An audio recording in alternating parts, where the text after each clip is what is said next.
Market 9:15 पे open हुआ। Open होने पर उसकी फर्स्ट कैंडल पे हमने हाई लो मार्क किया। हाई लो मार्क करने के बाद हमारी जो स्ट्रेटजी है वह ना लो को ब्रेक करी ना हाई को। लगभग 9:50 समझो 10:25 तक मार्केट साइडवेज कंडीशन में रहा। उसके बाद हमने निफ्टी पर कैंडल मार्क किया। कैंडल बनाया हमने बेरिस इन गोल्फिन पैटर्न को मार्क किया।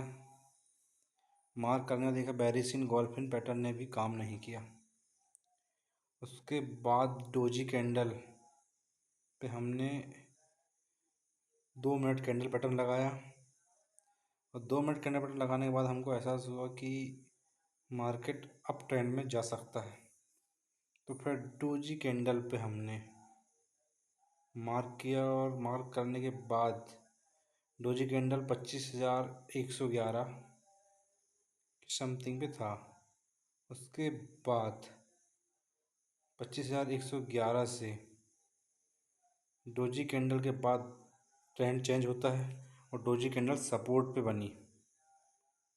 तो उस समय वैल्यू थी ओआईस की 0.78।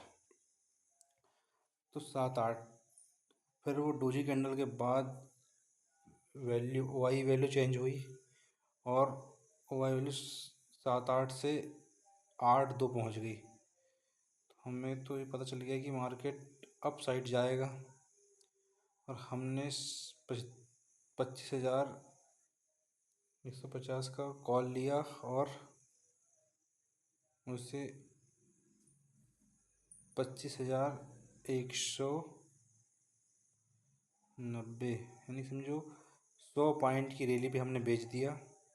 वह और अपसाइड गया लेकिन हमने सिर्फ 100 पॉइंट ही लिया निफ्टी से।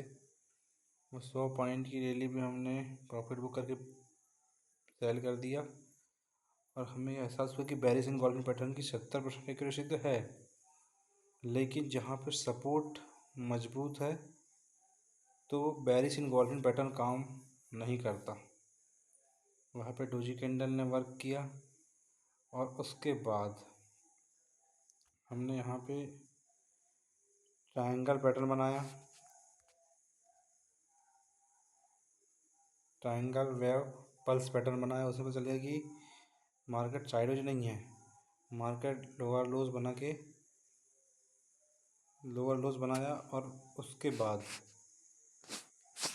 बाद मार्केट में लगभग समझो 2:40 और 50 के बीच में एक हैमर कैंडल बनी 2:55 पे और फिर मार्केट ने ट्रेंड चेंज किया, लेकिन उस समय सपोर्ट उतना मजबूत नहीं था। इस कारण हमने ट्रेड नहीं लिया और हमने ट्रेड को एग्जिट कर लिया।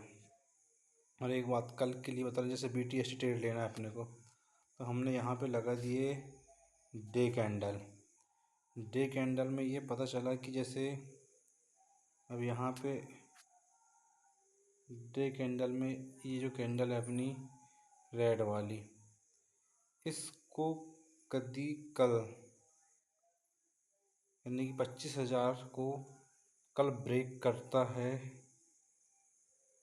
रेड कैंडल तो पुट साइड जाने का अपने को यानी एंट्री ले सकते हैं पुट साइड। और नहीं यानी कि इस सपोर्ट को 25,000 सपोर्ट को नहीं ब्रेक किया तो पुट साइड जाने का नहीं है। और जैसे आज सेंसेक्स की आज एक्सपायरी थी। एक्सपायरी में क्या होता है कि अपने को अपन बाइंग कर रहे हैं कभी बाइंग में अपन ने ज़्यादातर यानी कि 60 से 50, 50 से 40 इस तरह से लिए। तो अपन यानी कि बाइंग ऐसी चीज़ होती है कि कितना बड़ा अमाउंट रहे सब खाली हो जाता है, इसलिए सोच समझ के ही पुट तरफ जाएं। कभी रेड कैंडल को ब्रेक करता है, ये जो रेड कैंडल है इसे ब्रेक करता है तो ही पुट साइड जाइए, नहीं तो 9:40 तक इंतज़ार करिए कि मार्केट किस ओर जा रहा है। तक क्लियर ना हो कॉल ना लीजिए।